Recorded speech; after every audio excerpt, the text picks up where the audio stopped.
Kita akan membaca satu bagian firman Tuhan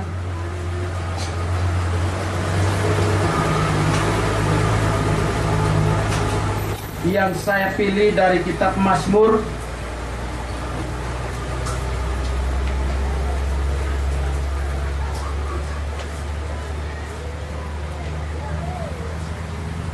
pasal 121 ayatnya yang pertama sampai ayatnya yang ke-8. Demikian bunyi firman Tuhan. Di bawah perikop Tuhan penjaga Israel, nyanyian siar. Aku melayangkan mataku ke gunung-gunung, dari manakah akan datang pertolongan? Pertolonganku ialah dari Tuhan yang menjadikan langit dan bumi. Ia tak akan membiarkan kakimu goyah, penjagamu tidak akan terlelap. Sesungguhnya tidak terlelap dan tidak tertidur penjaga Israel. Tuhanlah penjagamu, Tuhanlah naungan di sebelah tangan kanan. Matahari tidak menyakiti engkau pada waktu siang, atau bulan pada waktu malam. Tuhan akan menjaga engkau terhadap segala kecelakaan. Ia akan menjaga nyawamu. Tuhan akan menjaga keluar masukmu dari sekarang sampai selama-lamanya. Mengawali renungan singkat pada malam hari ini, saya mulai dengan ada sebuah cerita. Pada suatu waktu, ada seorang ayah yang ingat bahwa hari esok anaknya akan ujian. Dia tahu bahwa esok anaknya akan ujian, maka dia bilang begini, "Nak, bukankah esok kalian ujian? Mengapa kamu tidak belajar?" Terus anak ini jawab begini kepada bapaknya,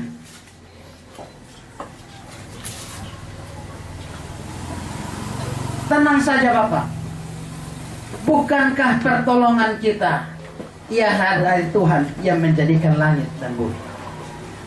Nah, rupanya anak ini menjawab seperti ini karena dilatar belakangi oleh sifat dia yang malas belajar. Dan kemudian dia menjadikan ayat firman Tuhan dari Mazmur 121 ayat 2 sebagai satu tameng bagi dia untuk kemudian dia menjawab permintaan bapaknya kepada dia untuk belajar. Tapi rupanya dia punya bapak ini juga tidak kalah cerdik. Sambil menggeleng-geleng kepala, dia bapak jawab bilang begini, "Benar bahwa pertolongan kita ialah dari Tuhan yang menciptakan langit dan bumi. Tetapi Tuhan juga berkata bahwa sesungguhnya tidak terlelap dan tidak tertidur penjaga Israel. Dan Bapak percaya bahwa besok yang jaga lubung ujian juga tidak akan tertidur."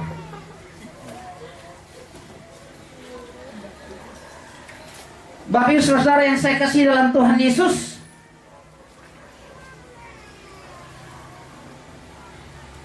ayat firman Tuhan malam ini di bawah perikop tentang Tuhan sebagai penjaga Israel. Dan teks ini adalah merupakan nyanyian siara. Apa itu nyanyian siara? Nyanyian siara adalah nyanyian yang biasa dinyanyikan oleh bangsa Israel manakala mereka dalam perjalanan dari tempat mereka menuju ke Bait Allah untuk melaksanakan ibadah di Bait Allah. Karena ada aturan atau tradisi Yahudi yang berlaku, di mana orang-orang Yahudi yang tinggal minimal 20 km dari Bait Allah di Yerusalem wajib mengikuti ibadah di Bait Allah.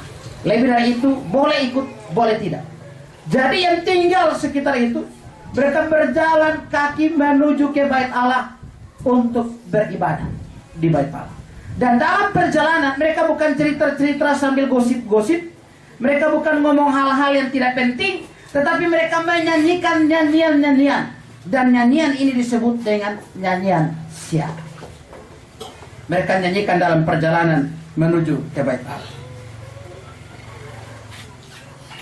Jadi dengan kata lain, teks yang kita pelajari malam ini adalah teks yang berkaitan dengan perjalanan ibadah bangsa Israel, atau perjalanan bangsa Israel menuju Bait Allah untuk beribadah. Jadi singkatnya ini perjalanan ibadah.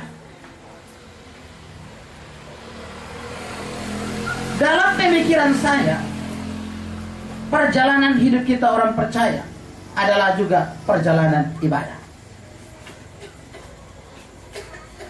Bahwa ketika saya katakan perjalanan hidup orang percaya adalah juga perjalanan ibadah, perlu diketahui bahwa ibadah, ya, istilah ibadah itu bisa dipakai dalam pengertian kebaktian atau ibadah seperti ini, tetapi juga bisa dipakai dalam pengertian kehidupan sehari-hari seorang Kristen. Mengapa? Karena Paulus berkata, jika engkau makan, jika engkau minum, atau jika engkau melakukan sesuatu yang lain, lakukanlah seperti untuk Tuhan. Oleh karena itu saya berkesimpulan bahwa perjalanan sehari-hari orang Kristen, orang percaya adalah perjalanan ibadah. Apapun yang kita lakukan itu perjalanan ibadah.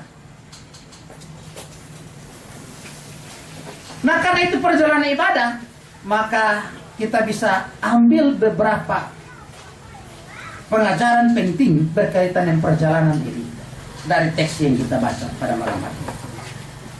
Yang pertama, kalau kita perhatikan teks yang kita baca pada malam hari ini, bangsa Israel dalam perjalanan menuju ke Bait Allah untuk beribadah, itu mereka melewati gunung-gunung, melewati lembah, dan pada masa itu ada banyak tantangan, ada banyak cobaan, ada banyak godaan di tengah perjalanan mereka menuju ke Bait Allah. Di gunung-gunung itu banyak kuil-kuil kepada dewa-dewa dibangun di sana. Belum lagi ada banyak pelacur-pelacur yang bertugas di kuil-kuil kepada dewa-dewa Baal seperti itu. Mereka menunggu di pinggir jalan menggoda orang yang beribadah. Juga di pegunungan banyak ancaman yang mengancam keselamatan orang-orang yang berjalan menuju ke tempat Bait Allah untuk beribadah. Artinya apa? Artinya perjalanan ibadahnya orang Israel bukan sebuah perjalanan yang mudah, bukan sebuah perjalanan yang gampang, bukan sebuah perjalanan yang mulus tanpa masalah. Tetapi adalah sebuah perjalanan yang melewati banyak tantangan, banyak cobaan, banyak godaan, banyak ancaman, banyak masalah. Tapi dalam perjalanan ibadah yang seperti ini, ada pelajaran berharga dari firman Tuhan pada malam hari ini bagi kita. Pelajaran pertama, bahwa Tuhan memelihara kita di dalam mengawali perjalanan ibadah kita. Ayat yang pertama, aku melayangkan mataku ke gunung-gunung, dari manakah akan datang pertolonganku? Pemasmur mengajukan sebuah pertanyaan.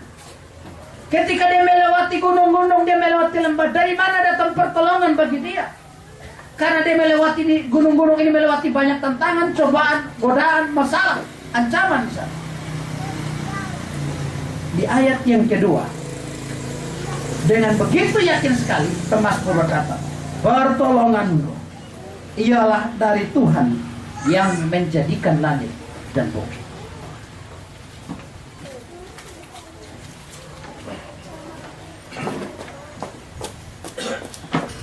Dalam perjalanan ibadah, dalam perjalanan hidup orang Kristen, yang saya katakan sebagai juga adalah sebuah perjalanan ibadah, kita perlu ingat, kita perlu tahu bahwa Tuhan memelihara kita di dalam kita mengawali setiap perjalanan ibadah kita.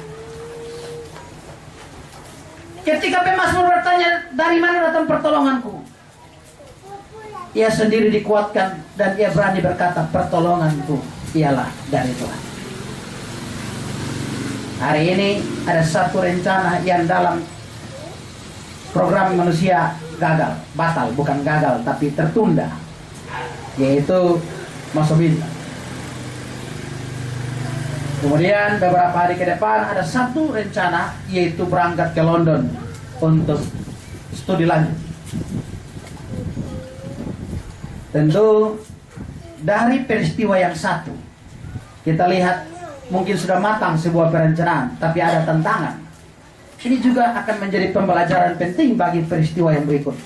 Pergi ke London, bahwa pasti juga mungkin kita akan berhadapan dengan tantangan, walaupun mungkin bentuknya berbeda.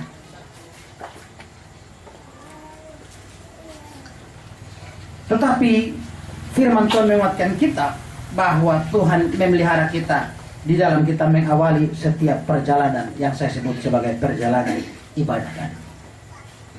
Dan Mazmur katakan pertolongan kita ialah dalam nama Tuhan yang menjadikan langit dan bumi. Ini mengandung dua makna. Kalau saya simpulkan dari ayat 2 ini, ada 2 poin kecil lagi yang bisa kita dapatkan di sini. Pertolonganku ialah dalam nama Tuhan yang menjadikan langit dan bumi, punya makna sebelum atau pra, dan punya makna sesudah atau pasca. Apa maknanya? Sebelum artinya begini.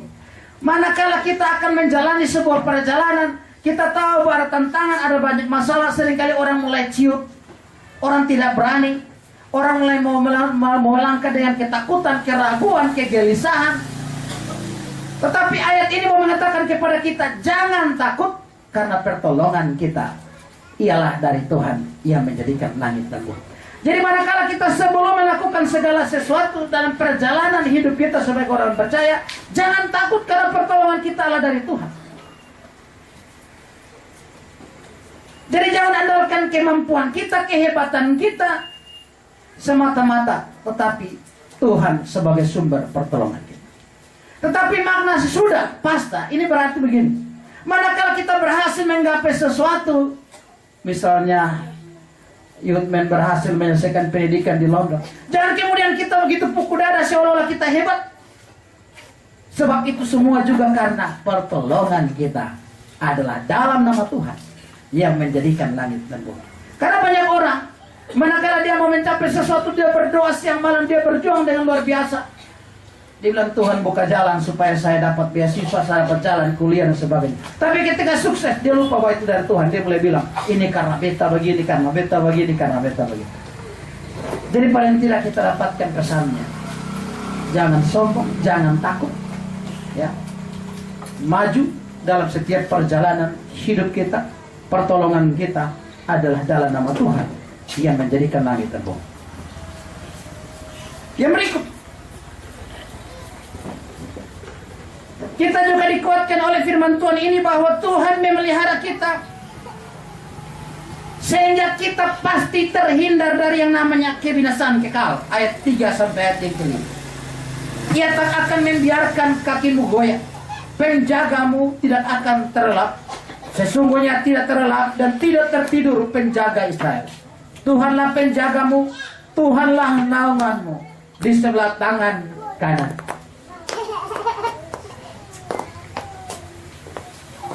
Dalam setiap perjalanan hidup ada godaan, ada ancaman. Tetapi ayat ini mengatakan bahwa ia tidak akan membiarkan kakimu goyah. Kakimu goyah, ini berarti orang tidak bisa kuat berdiri. Dan orang yang tidak kuat berdiri mudah jatuh. Tentu ini tidak dalam pengertian secara hurufiah, tetapi ini dalam pengertian yang lain, bahwa Tuhan tidak akan membiarkan kita jatuh sampai kepada kebinasaan. Dalam perjalanan Youthman, tentu di sana berbeda dengan di timur. Budaya di sana beda dengan di sini. Kehidupan di sana beda dengan di sini. Situasi di sana beda dengan di sini. Dalam situasi keadaan seperti ini, bisa saja seseorang terseret ke dalam pola-pola kehidupan yang berlaku di sana, akhirnya jatuh. Tapi ada jaminan Tuhan bagi orang percaya bahwa Dia tidak akan membiarkan kakimu goyah. Tuhan tidak akan membiarkan kita dalam perjalanan ibadah kita, perjalanan hidup sebagai orang percaya, kita goyah dan akhirnya binasa. Tuhan tidak akan membiarkan. Bahkan menariknya di ayat yang kelima, Tuhanlah penjagamu, Tuhanlah naunganmu. Naungan di sini dalam teks Ibrani ini maknanya sebagai bayangan. Biasanya kita kalau ada panas, kita mencari tempat yang teduh untuk kita berlindung dari panas, sudah. Jadi kalau Tuhan sebagai naungan kita, berarti Dia yang memberikan rasa nyaman, rasa teduh kepada kita. Ini memberikan satu gambaran bagi kita bahwa sebagai orang percaya, dimanapun kita melangkah, Tuhan akan menjamin keselamatan kita. Tuhan akan senantiasa memberikan perlindungan kepada orang yang percaya kepadanya. Dan yang ketiga, bahwa jaminan Tuhan ini berlaku selamanya. Berlaku selamanya dan berlaku dalam setiap aktivitas perjalanan hidup orang percaya. Bukan sebagian. Selamanya dan dalam setiap aktivitas. Ya, kita lihat di ayat yang ke-7 dan 8. Tuhan akan menjaga engkau terhadap segala kecelakaan. Ia akan menjaga nyawamu. Tuhan akan menjaga keluar masukmu dari sekarang sampai selama-lamanya. Keluar masuk di sini dari konteksnya ini tentu berkaitan dengan keluar masuk orang percaya dari bait Allah. Untuk apa? Untuk beribadah. Dan tadi saya langsung terapkan ke dalam kehidupan orang percaya masa kini bahwa perjalanan hidup kita sebagai ibadah kepada Tuhan. Maka dalam setiap apa yang kita lakukan, Tuhan, jaminan Tuhan ini berlaku untuk segala apa yang kita lakukan sebagai orang percaya. Jadi Tuhan bukan memberikan jaminan secara parsial atau dalam hal-hal tertentu, tetapi dalam sepanjang perjalanan hidup kita, dalam segala hal yang kita lakukan, Tuhan memberikan jaminan bagi kita. Inilah jaminan Tuhan sebagai penjaga Israel bagi kita malam hari ini, dan khususnya bagi youthman yang akan berangkat ke London, maupun bagi saudara kita Sami yang hari ini harusnya sudah meminang calonnya, ya, tulang rusuknya, tetapi Tuhan bilang undur sebentar, mundur dulu ke beberapa minggu ke depan, ya. Yang pastinya Tuhan yang mengatur segala sesuatu, dan apa yang Tuhan atur itu yang baik. Tetapi paling tidak firman Tuhan malam ini menguatkan kita semua, dan khususnya youthman yang mau berjalan jauh, bahwa Tuhanlah yang menjadi jaminan bagi setiap orang percaya dalam setiap aktivitas hidupnya. Kiranya firman Tuhan memberkati kita semua, dan mari kita bersyukur atas firman Tuhan ini.